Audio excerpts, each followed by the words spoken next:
నమస్కారం ఘంటారావానికి స్వాగతం. ముందుగా ప్రధాన అంశాలు. సంక్షేమ పథకాలు, యువత, ఉద్యోగుల సమస్యలే అజెండా. సీఎం రేవంత్ రెడ్డి నేతృత్వంలో ఇవాళ మంత్రివర్గ సమావేశం.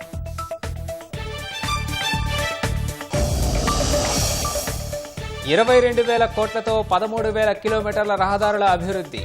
హ్యామ్ విధానానికి నేడు ఆమోదం తెలపనున్న కేబినెట్. కాళేశ్వరంపై నేటి నుంచి జస్టిస్ ఘోష్ తుది విచారణ. ఈ దఫాలో కేసీఆర్, హరీష్, ఈటెలను ప్రశ్నించనున్న కమిషన్.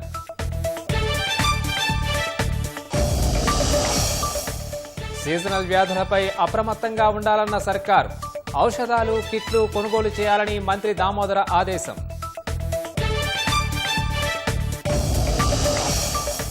తొక్కిసలాటలో 11 మంది మృతిపై ఆర్సీబీ తీవ్ర విచారం. ఘటనపై న్యాయ విచారణకు కర్ణాటక సర్కార్ ఆదేశం.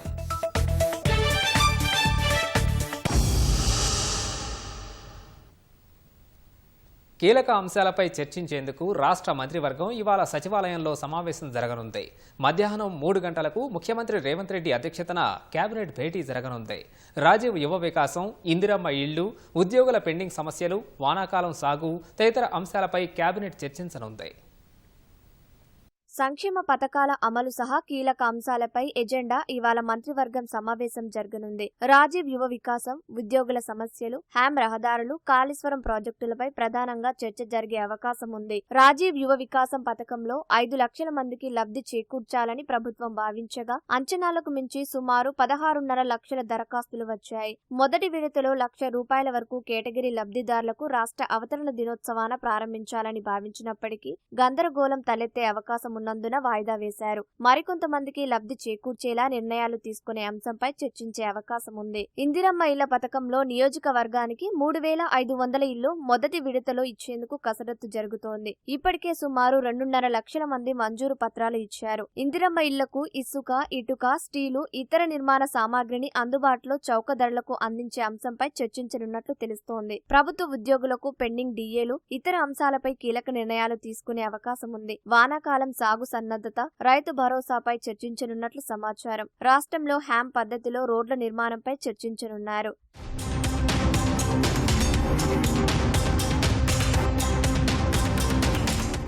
కాళేశ్వరం ప్రాజెక్టుపై విజిలెన్స్, ఎన్డీఎస్ఏ నివేదికలపై మంత్రివర్గంలో చర్చించనున్నారని తెలుస్తోంది. మేడిగడ్డ సహా అన్నారం, సుందిళ్ల ఆనకట్టల పునరుద్ధరణకు ఏం చేయాలనే అంశంపై దృష్టి పెడతారని సమాచారం. మేడిగడ్డ 7వ పిల్లర్ కుంగడంతో నిర్లక్ష్యంగా వ్యవహరించిన ఇంజనీర్లు, నీటిపారుదల అధికారులపై చర్యలు తీసుకోవాలని విజిలెన్స్ నివేదిక ఇచ్చింది. బాధ్యులపై ఎలాంటి చర్యలు చేపట్టాలనే అంశంపై కేబినెట్ లో చర్చిస్తారని తెలుస్తోంది. కాళేశ్వరం ప్రాజెక్టుపై ఎన్డీఎస్ఏ, విజిలెన్స్ నివేదికలపై నీటిపారుదల శాఖ మంత్రివర్గ సమావేశంలో పవర్ పాయింట్ ప్రజెంటేషన్ ఇవ్వనుంది.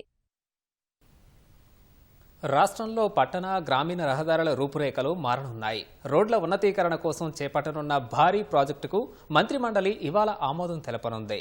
రోడ్లు, భవనాలు, పంచాయతీరాజ్ శాఖలకు చెందిన రహదారులను హైబ్రిడ్ యానిటీ మోడల్ హ్యామ్ పద్ధతిలో అభివృద్ధి చేయనున్నారు. ఇందుకోసం ప్రభుత్వం సుమారు 22,000 కోట్ల వరకు ఖర్చు చేయనుంది. హ్యామ్ రహదారులపై సమీక్ష నిర్వహించిన రోడ్లు, భవనాల శాఖ మంత్రి కోమటిరెడ్డి వెంకటరెడ్డి తొలి దశలో తమ శాఖ ద్వారా 5,190 కిలోమీటర్లు అభివృద్ధి చేస్తామన్నారు. రాష్ట్రంలోని రహదారుల అభివృద్ధి కోసం ప్రభుత్వం హైబ్రిడ్ యాన్యుటీ మోడల్ హ్యామ్ పద్ధతిని తీసుకొచ్చింది. హ్యామ్ విధానంలో 60% నిధుల్ని గుత్తేదారు సంస్థలే తొలుత ఖర్చు చేస్తాయి. ప్రభుత్వం ఆ సొమ్మును 15 సంవత్సరాల్లో ఏడాదికోసారి చొప్పున వాయిదాల పద్ధతిలో చెల్లిస్తుంది. ప్రభుత్వం వెచ్చించాల్సిన మిగిలిన 40% నిధులు కూడా దశలవారీగా విడుదల చేసే అవకాశం ఉంది. పెద్దగా ఆర్థిక భారం లేకుండానే రహదారులు అభివృద్ధి చేయొచ్చన్న ఉద్దేశంతో ఈ విధానాన్ని ఎంచుకున్నారు. మహారాష్ట్రలోని విజయవంతమైన హ్యామ్ విధానం అమలు తీరును రాష్ట్ర అధికార ప్రతినిధి బృందం అక్కడికి వెళ్లి పరిశీలించొచ్చింది. ఈ క్రమంలోనే రాష్ట్రంలోనూ అమలు చేసేందుకు రంగం సిద్ధమైంది. మంత్రిమండలి ఆమోదం రాగానే వెంటనే టెండర్లు పిలిచేందుకు అధికారులు సమాయత్తమవుతున్నారు. హ్యామ్ విధానంలో సుమారు 95 అసెంబ్లీ నియోజకవర్గాల్లోని రహదారులు మెరుగుపడనున్నాయి. రాబోయే 3 ఏళ్లలో 36,000 కిలోమీటర్ల రోడ్లను అభివృద్ధి చేయాలని ప్రభుత్వం నిర్ణయించింది. మొత్తం 3 దశల్లో పనులు చేపట్టనుంది. మొదటి దశలో రోడ్లు, భవనాల శాఖకు చెందిన 5,190 కిలోమీటర్లు, పంచాయతీరాజ్ శాఖకు చెందిన 8,000 కిలోమీటర్ల రోడ్లను అభివృద్ధి చేస్తారు. మండల కేంద్రం నుంచి జిల్లా కేంద్రం వరకు ఉన్న ఒక వరుస రహదారుల్ని 2 వరుసలుగా అభివృద్ధి చేస్తారు. జిల్లా కేంద్రాల నుంచి రాష్ట్ర రాజధాని హైదరాబాద్ కు 2 వరుసలుగా ఉన్న రోడ్లను 4 వరుసలకు విస్తరిస్తారు. ఇతర గ్రామీణ ప్రధాన రహదారుల్ని ఉన్నతీకరిస్తారు. కన్సల్టెంట్ ప్రాజెక్టు ద్వారా ప్రత్యేకంగా రూపొందించిన యాప్లో అభివృద్ధి చేయబోయే రహదారుల్ని గుర్తించారు. తొలి దశలో చేపట్టే హ్యామ్ రోడ్ల నిర్మాణానికి 6,000 ఎకరాలకు పైగా భూసేకరణ చేయాలని అంచనాకొచ్చాయి. హ్యామ్ రోడ్ల నిర్మాణానికి జాతీయ రహదారుల నిబంధనలే వర్తించనున్నాయి. కేంద్రం పలు ప్రాజెక్టులను హ్యామ్ పద్ధతిలోనే చేపడుతోంది. ఖర్చు చేసిన నిధుల్ని గుత్తేదారు సంస్థలు టోల్ ప్లాజా ద్వారా వసూలు చేసుకునే వెసులుబాటు కల్పించింది. రాష్ట్రంలో చేపట్టే హ్యామ్ రహదారులకు మాత్రం టోల్ ట్యాక్స్ విధానం ఉండదు. గుత్తేదారు ఖర్చు చేసే నిధుల్ని పలు వాయిదాల్లో ప్రభుత్వమే చెల్లిస్తుంది. 15 ఏళ్ల పాటు హ్యామ్ రోడ్లకు సంబంధించిన నిర్వహణ బాధ్యతను గుత్తేదారు సంస్థే వహించాల్సి ఉంటుంది. హ్యామ్ పద్ధతిలో రహదారులు, భవనాల శాఖ ఆధ్వర్యంలో తొలి దశలో అభివృద్ధి చేయనున్న 5,190 కిలోమీటర్ల పనులపై మంత్రి కోమటిరెడ్డి వెంకట్రెడ్డి సమీక్ష నిర్వహించారు. కేబినెట్ ఆమోదానికి తీసుకోవాల్సిన చర్యలపై దిశానిర్దేశం చేశారు. రాబోయే రోజుల్లో రహదారులకు మహర్దశ పట్టబోతోందని కోమటిరెడ్డి వెంకట్రెడ్డి ఆకాంక్షించారు. కాంగ్రెస్ ప్రభుత్వం ఏర్పడి ఏడాదిన్నర కావస్తున్నా ఇచ్చిన హామీలు అమలు చేయడం లేదని బీజేపీ శాసనసభాపక్ష నేత ఏలేటి మహేశ్వర్ రెడ్డి విమర్శించారు. మంత్రివర్గ సమావేశంలో మేనిఫెస్టోలో ఇచ్చిన హామీలకు నిధులు ఎలా సమకూరుస్తారో చర్చించాలని డిమాండ్ చేశారు. పింఛన్ పెంపు, అమ్మాయిల వివాహానికి తులం బంగారం, నిరుద్యోగ భృతి, ప్రభుత్వ ఉద్యోగులకు బకాయి పడ్డ డిఏలపై స్పష్టతనివ్వాలని కోరారు. అన్ని వర్గాలను రేవంత్ రెడ్డి సర్కార్ వంచిస్తోందని ఏలేటి ఆక్షేపించారు. ఇప్పుడు కూడా ఇచ్చినటువంటి హామీల అంశం మీద ఇచ్చిన హామీలు నెరవేర్స్తామని చెప్పేసి దాని మీద చర్చ చేస్తామని చెప్పేసి ఏ రోజు కూడా కేబినెట్ మీటింగ్ లో వీళ్ళెవరు కూడా ఎజెండాలో పెట్టకపోవడం చాలా బాధాకరం. అన్ని వర్గాలకు ఇచ్చినటువంటి హామీ ఎగవేస్తూ ఎగవేతల ప్రభుత్వంగా పేరు తెచ్చుకున్నటువంటి రేవంత్ రెడ్డి గారి ప్రభుత్వం ఇచ్చిన హామీలన్నింటినీ కూడా దానికి కావాల్సినటువంటి నిధులు ఏ రకంగా సమకూరుస్తారో ప్రజానీకానికి తెలియజేయాల్సిన అవసరం ఉన్నదని చెప్పి తెలియజేస్తా ఉన్నాను. ఆడబిడ్డల వివాహానికి మీరు ఇస్తామని చెప్పినటువంటి తులం బంగారం కానీ, విద్యార్థులకు మీరు ఇస్తామన్నటువంటి స్కూటీ కానీ, అంబేద్కర్ అభయాస్తం కానివ్వండి, ఆటో డ్రైవర్లకు ఇస్తామన్నటువంటి 12,000 రూపాయలు కానివ్వండి, చేయూత స్కీమ్ కింద పెన్షన్లకు పెంపు కానివ్వండి, ప్రభుత్వ ఉద్యోగులకు పెండింగ్లో ఉన్నటువంటి డిఏల చెల్లింపు కానివ్వండి, కేబినెట్ లో చర్చకు పెట్టి ఎజెండాగా పెట్టుకోవాల్సిందిగా గౌరవ ముఖ్యమంత్రి గారు నేను కోరుతా ఉన్నాను. బెంగళూరు చిన్నస్వామి స్టేడియంలో జరిగిన తొక్కిసలాటలో 11 మంది చనిపోయిన ఘటనపై ఆర్సీబీ తీవ్ర విచారం వ్యక్తం చేసింది. అంచనాకు మించి జనం రావడం వల్లే ఈ దుర్ఘటన జరిగినట్లు పేర్కొంది. ఈ ఘటనపై ఆర్సీబీ కీలక ఆటగాడు విరాట్ కోహ్లీ కూడా దిగ్భ్రాంతి వ్యక్తం చేశాడు. మరోవైపు క్షతగాత్రుల్లో 5గురికి ఐసీయూలోనే చికిత్స అందిస్తున్నట్లు తెలుస్తోంది. బెంగళూరు చిన్నస్వామి స్టేడియంలో జరిగిన ఆర్సీబీ విజయోత్సవం విషాదంగా మారింది. ఐపీఎల్లో 18వ సీజన్లో ఫైనల్లో నెగ్గిన ఆర్సీబీ కలల కప్ను సొంతం చేసుకోవడంతో అభిమానుల్లో ఉత్సాహం పెల్లుబికింది. బెంగళూరులో బుధవారం ఏర్పాటు చేసిన విజయోత్సవానికి పెద్ద ఎత్తున అభిమానులు తరలివచ్చారు. ఈ సందర్భంగా తొక్కిసలాట జరిగి 11 మంది మృతి చెందారు. మృతుల్లో 9 మంది 20 ఏళ్లలోపు కాగా 13 ఏళ్ల బాలికతో పాటు 4 యువతులు, 6 పురుషులు ఉన్నారు. మరో 50 మంది వరకు గాయపడ్డారు. క్షతగాత్రుల్లో 5గురి పరిస్థితి విషమంగానే ఉంది. విధాన సౌధ ప్రాంగణంలో సీఎం సిద్ధరామయ్య ఆధ్వర్యంలో ఆర్సీబీ జట్టును ఘనంగా సన్మానించారు. తరువాత సాయంత్రం 6 గంటలకు చిన్నస్వామి స్టేడియంలో విజయోత్సవాల నిర్వహణకు కర్ణాటక క్రికెట్ సమాఖ్య సన్నాహాలు చేసింది. స్టేడియం సామర్థ్యం 35,000 మంది కాగా 3 లక్షల మందికి పైగా అభిమానులు తరలివచ్చారు. అదే సమయంలో వర్షం కురవడంతో సాయంత్రం 4 గంటల సమయంలో వెనుక గేటు వద్ద తొక్కిసలాట జరిగింది. గందరగోళ పరిస్థితుల మధ్య 6:30 గంటల కల్లా విజయోత్సవ కార్యక్రమం ముగిసింది.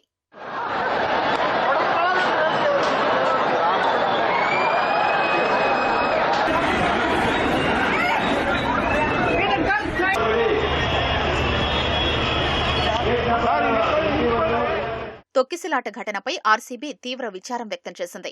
అభిమానులు జాగ్రత్తగా ఉండాలని విజ్ఞప్తి చేసింది. తొక్కిసలాట వార్త తమను తీవ్ర దిగ్భ్రాంతికి గురిచేసిందన్న ఆర్సీబీ మృతుల కుటుంబాలకు సానుభూతి తెలియజేస్తున్నట్లు ఓ ప్రకటన జారీ చేసింది. తమ అభిమానులు క్షేమంగా ఉండాలని కోరుకుంటున్నామని, అంచనాలకు మించి జనం రావడంతోనే ఈ దుర్ఘటన జరిగినట్లు ఆర్సీబీ పేర్కొంది. ప్రస్తుతం అన్ని కార్యక్రమాలు రద్దు చేసుకున్నట్లు తెలిపింది. అధికారులకు పూర్తిగా సహకరిస్తామని పేర్కొంది.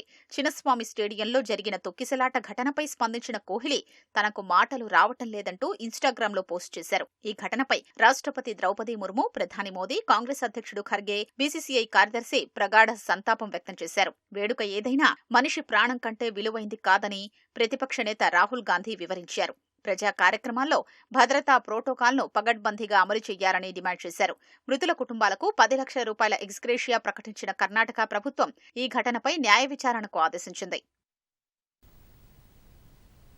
ఆలేరు నియోజకవర్గానికి సాగునీటి కష్టాలు తీరనున్నాయి. తుర్కపల్లి మండలం గంధమల్ల జలాశయానికి సీఎం రేవంత్ రెడ్డి శుక్రవారం శంకుస్థాపన చేయనున్నారు. దశాబ్దాలుగా ఎదురుచూస్తున్న ఆలేరు ప్రజల నిరీక్షణ ఎట్టకేలకు కాంగ్రెస్ ప్రభుత్వ హయాంలో తీరనుంది. గంధమల్ల జలాశయం పూర్తయితే నియోజకవర్గంలోని 56,000 ఎకరాలకు సాగునీరు అందనుంది. జలాశయ నిర్మాణాన్ని స్వాగతిస్తున్నామని, తమకు న్యాయమైన పరిహారం అందించాలని నిర్వాసితులు కోరుతున్నారు. యాదాద్రి భువనగిరి జిల్లా తుర్కపల్లి మండలంలోని గంధమల్ల చెరువును రిజర్వాయర్గా మార్చాలని గత ప్రభుత్వం 2017లో ప్రతిపాదించింది. వివిధ కారణాలతో అది ముందుకు సాగలేదు. గంధమల్ల జలాశయాన్ని 9 టీఎంసీల సామర్థ్యంతో నిర్మించాలని మొదట నిర్ణయించారు. 5 ముంపు గ్రామాల బాధితుల ఆందోళనతో 4.5 టీఎంసీలకు కుదిస్తూ ఉత్తర్వులు జారీ చేశారు. కాంగ్రెస్ ప్రభుత్వం అధికారంలోకి వచ్చాక ముంపు గ్రామాలు లేకుండా 575 కోట్లతో 1.41 టీఎంసీలతో నిర్మించేందుకు ఉత్తర్వులు జారీ చేసింది. గంధమల్ల జలాశయం నిర్మాణంతో గంధమల్ల, వీరారెడ్డిపల్లి రెవెన్యూ గ్రామాల పరిధిలో సుమారు 1000 ఎకరాలు ముంపునకు గురి కానున్నాయి. 3 ఏళ్ల రిజిస్ట్రేషన్ ధరలు తెప్పించుకుని ఉన్నతాధికారులు పరిహారం అంచనా వేశారు. ప్రాజెక్టు పూర్తయితే ఆలేరు నియోజకవర్గంలోని కరువు పీడిత ప్రాంతాలైన తుర్కపల్లి, రాజపేట, ఆలేరు, యాదగిరిగుట్ట, జనగాం మండలాల్లోని 56,000 ఎకరాలకు సాగునీరు అందనుంది.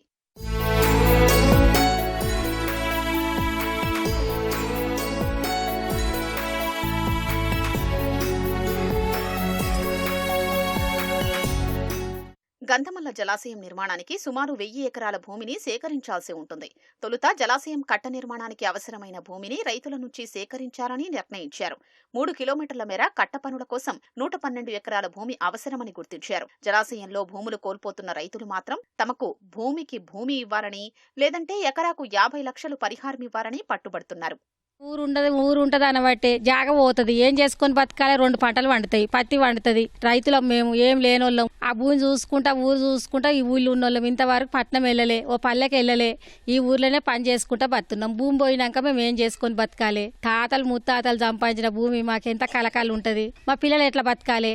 జాగ కావాలి. ఎంత భూమి ఉందో మాకు అంత జాగ ఇస్తే సరే అంటాం, లేకపోతే లేదు. వాళ్ళది ఇళ్ళది పాలు పట్టుకుంటా ఎకరం జాగ చూసుకొని బతికినాం ఇది వరదాకా.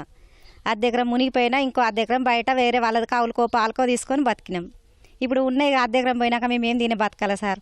మాకు వచ్చేది అర్ధ ఎకరంలో వండిన భూమి సన్నోడ్లో ఏ ఓడ్లో వండించుకొని 6 నెలల దాకా బతికినాం. 6 నెలలకు మళ్ళీ సన్నోడ్లు పెట్టుకున్నాం. ఇప్పుడు అది పోతుంది ఇది పోతుంది అంటారు. మరి మేమేం తినే బతకాలి?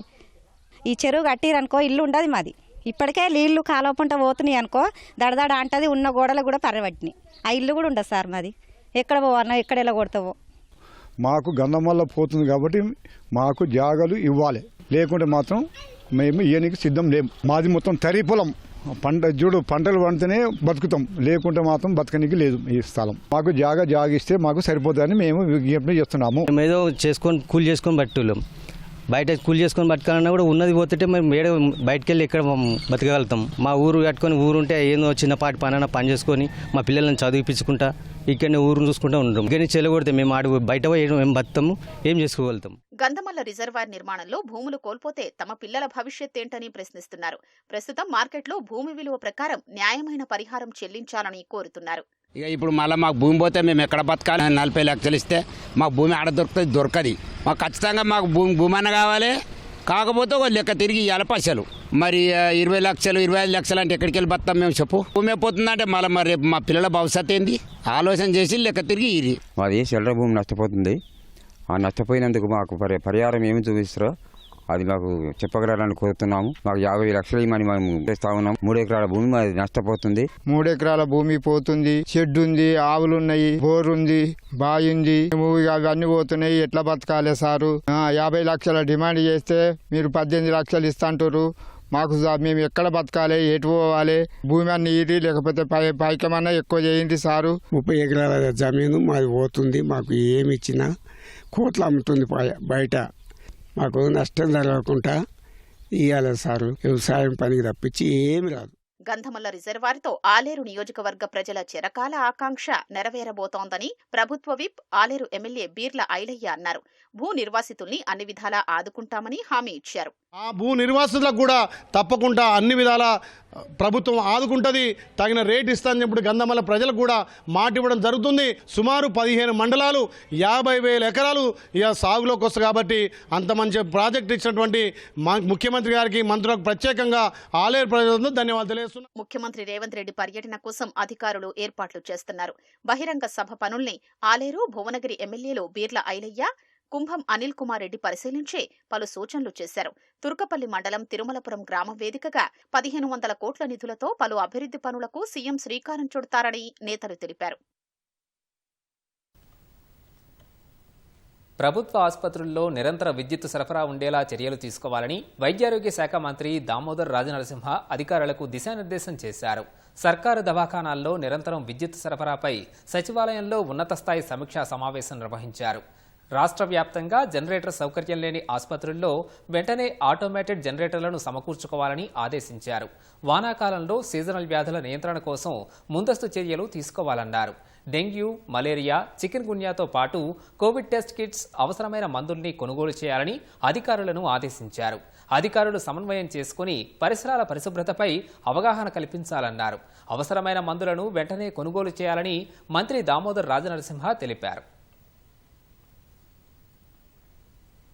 కాళేశ్వరం ఆనకట్టలకు సంబంధించిన అంశాలపై జస్టిస్ పీసీ ఘోష్ కమిషన్ ఇవాల్టి నుంచి తుది విచారణ చేపట్టనుంది. జస్టిస్ పీసీ ఘోష్ కోల్కతా నుంచి హైదరాబాద్ చేరుకున్నారు. ఈ దఫాలో అప్పటి ప్రభుత్వ పెద్దలను విచారణ చేయనున్నారు. మాజీ ముఖ్యమంత్రి కేసీఆర్, మాజీ మంత్రులు హరీష్ రావు, ఈటెల రాజేందర్ కమిషన్ ముందు హాజరు కానున్నారు. 6వ తేదీన ఈటెల రాజేందర్, 9వ తేదీన హరీష్ రావు, 11వ తేదీన కేసీఆర్ కమిషన్ ముందు హాజరు కావాల్సి ఉంది.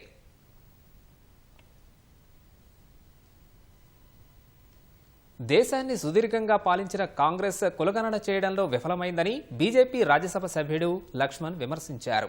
సికింద్రాబాద్లో కులగణన అంశంపై బీసీ సంఘాల సదస్సు నిర్వహించారు. కులగణనతో పాటు జనగణన చేపట్టిన గొప్ప నాయకుడిగా ప్రధాని మోదీ చరిత్రలో నిలిచిపోతారన్నారు. రాహుల్ గాంధీ కుటుంబం నుంచి 3 వ్యక్తులు ప్రధానులు అయినప్పటికీ కులగణన విషయంలో ఎలాంటి నిర్ణయం తీసుకోలేకపోయారని లక్ష్మణ్ దుయ్యబట్టారు. హైదరాబాద్ ఎర్రగడ్డ మానసిక చికిత్సాలయంలో కలుషితాహార ఘటనలో రోగుల సంఖ్య అంతకంతకు పెరుగుతోంది. ఆసుపత్రి వద్ద నుంచి మరింత సమాచారం మా ప్రతినిధి కె శ్రీనివాస్ అందిస్తారు.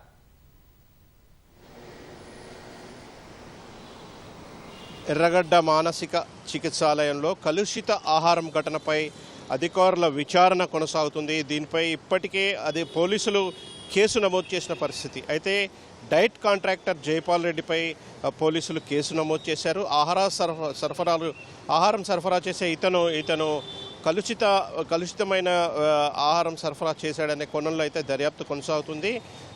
మరోవైపు ఆసుపత్రి ఇన్ఛార్జ్ సూపరింటెండెంట్ ఎవరైతే ఉన్నారో ఆమెను ఈ ఆసుపత్రి ఇన్ఛార్జి బాధ్యతల నుంచి తప్పించారు. ప్రస్తుతం మనం ఎర్రగడ్డ మానసిక చికిత్సాలయం వద్ద ఉన్నాం. అయితే రోగులకు సంబంధించి ఇప్పటికే ఒకరు మృతి చెందగా మరో 25 మంది 90 మందికి పైగా అయితే అస్వస్థతకు గురయ్యారు. వారిలో ఒకరు మృతి చెందారు. కరణ్ అనే రోగి మృతి చెందాడు. అయితే మిగతా 25 మందిని కూడా ఇక్కడ మానసిక చికిత్సాలయంలోని ఈ వార్డు నుంచి వారిని కూడా ఉస్మానియా ఆసుపత్రికి తరలించారు. మిగతా వారిని వార్డులోనే ఉంచి ఉస్మానియా వైద్యుల బృందం ఎప్పటికప్పుడు వారి ఆరోగ్య పరిస్థితిని పర్యవేక్షిస్తుంది. మొత్తంగా అయితే వారంతా కూడా నిలకడగా ఉన్నట్లు వైద్యులు చెబుతున్న పరిస్థితి అయితే కనిపిస్తుంది. ప్రస్తుతం అయితే ఈ వ్యవహారం మొత్తానికి సంబంధించి అయితే అధికారులు విచారణ కొనసాగుతుంది. అయితే ఆహార పదార్థాలు కావచ్చు, నీటికి సంబంధించిన వాటిని నమూనాలను సేకరించి అధికారులు ఇప్పటికే ఫోరెన్సిక్ ల్యాబ్కు పంపించారు. అక్కడి నుంచి నివేదిక రావాల్సి ఉంది. నివేదిక వచ్చిన తర్వాత మరిన్ని చర్యలు ఉంటాయని చెప్పేసి ఉన్నతాధికారులు చెబుతున్న పరిస్థితి. ప్రస్తుతం అయితే మిగతా వారు ఎవరైతే వార్డులో ఉండి చికిత్స పొందుతున్నారో వారి ఆరోగ్య పరిస్థితి నిలకడగా ఉందని అయితే వైద్యులు చెబుతున్నారు. వారిని అంతా కూడా ఉస్మానియా వైద్యుల బృందం ఎప్పటికప్పుడు వారి పరిస్థితిని పర్యవేక్షిస్తుంది. అయితే ఎవరైతే 25 మంది ప్రస్తుతం ఉస్మానియా ఆసుపత్రిలో చికిత్స పొందుతున్నారో వారిని వైద్యులు ప్రత్యేక వార్డుకు తరలించి అక్కడ వారికి చికిత్సను అందిస్తున్న పరిస్థితి. అయితే ఈ మొత్తం వ్యవహారంపై ప్రభుత్వం సీరియస్ అయింది. దీంతో ఇక్కడ పనిచేసే డైట్ ఎవరైతే ఆహార సరఫరాదారుడు ఉన్నారో జైపాల్ రెడ్డి, అతనిపై ఆసుపత్రి ఇన్ఛార్జ్ సూపరింటెండెంట్ ఫిర్యాదు చేశారు. పద్మజ ఫిర్యాదుతో అతనిపై పోలీసులు ఎస్ఆర్ నగర్ పోలీసులు కేసు నమోదు చేసి అయితే దర్యాప్తు చేస్తున్నారు. మరోవైపు పద్మజను ఇక్కడి నుంచి తప్పించారు. ఆసుపత్రి ఇన్ఛార్జ్ సూపరింటెండెంట్ బాధ్యతల నుంచి తప్పించిన పరిస్థితి అయితే ఉంది. ప్రస్తుతం అయితే మొత్తంగా ఈ కలుషిత ఆహారం ఘటనపై అయితే అధికారులు లోతుగా విచారణ జరుపుతున్నారు. ల్యాబ్ నుంచి ఫోరెన్సిక్ ల్యాబ్ నుంచి నివేదిక వచ్చిన తర్వాత మరిన్ని చర్యలు తీసుకొని ఉన్నారు. ఇది ప్రస్తుతం ఎర్రగడ్డ మానసిక చికిత్సాలయం వద్ద తాజా పరిస్థితి. Over to you. ధన్యవాదాలు శ్రీనివాస్. ఓ ప్రేమ జంట కుటుంబాలు ఒకరిపై ఒకరు దాడి చేసుకున్న ఘటన వరంగల్ జిల్లా నల్లబెల్లిలో జరిగింది. సాయంపేట మండలం ఆరేపల్లికి చెందిన ఓ యువకుడు వారం క్రితం ప్రేమ వివాహం చేసుకున్నారు. అనంతరం నల్లబెల్లి మండలం శనిగరంలో అబ్బాయి బంధువు ఇంట్లో తలదాచుకున్నారు. విషయం తెలుసుకున్న అమ్మాయి బంధువులు అక్కడకు చేరుకుని గొడవకు దిగారు. గ్రామస్తుల జోక్యం చేసుకోవడంతో అమ్మాయి బంధువులు అక్కడి నుంచి వెళ్లిపోయారు. అమ్మాయి తల్లిదండ్రులతో ప్రాణభయం ఉందని ప్రేమ జంట నల్లబెల్లి పోలీసులను ఆశ్రయించారు. పోలీస్ స్టేషన్కు చేరుకున్న అమ్మాయి బంధువులు ప్రేమ జంటపై విచక్షణారహితంగా దాడికి పాల్పడ్డారు. ఇరు వర్గాల మధ్య తోపులాట జరిగింది. విషయం తెలుసుకున్న సీఐ సాయిరమణ స్టేషన్ చేరుకుని పరిస్థితిని చక్కదిద్దారు. దాడికి యత్నించిన ఇరు వర్గాలకు చెందిన 8 మందిపై కేసులు నమోదు చేసినట్లు పోలీసులు తెలిపారు.